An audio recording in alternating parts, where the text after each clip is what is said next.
Real Madrid versus Bayern Munich Allianz एरिनामा Champions League quarter फाइनलमा Real Madrid चाहिँ 1 गोलको डेफिसिटमा थियो र रियल म्याड्रिडले रेमोन्टाडा गर्न सक्छ कि सक्दैन, किनकि यसपालि उनीहरूको अरू ट्रफी जित्ने चान्सै थिएन भने बायर्न म्युनिक चाहिँ इन्सेन्ट फर्ममा थिए, कन्टेन्डरै हुन् च्याम्पियन्स लिगको।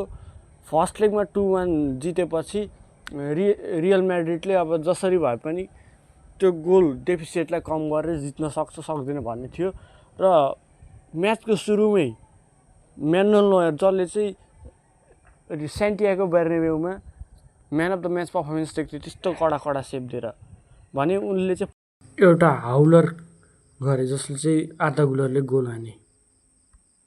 एउटा कर्नरबाट किमिकको राम्रो क्रसबाट चाहिँ अलेक्सान्डर पाभ्लोभिचले फर्स्ट गोल बायर्नको लागि स्कोर गरे। अब त्यसैको अब लगभग 30 मिनटपछि आर्दा गुलरले एउटा राम्रो फ्री किक हान्यो। त्यतिखेर चाहिँ म्यानुअलको मिस्टेक थियो। उसले चाहिँ के सोचेको थियो भन्दाखेरि त्यो वालले चाहिँ त्यो बललाई रोक्छ भने, तर त्यसो भएन।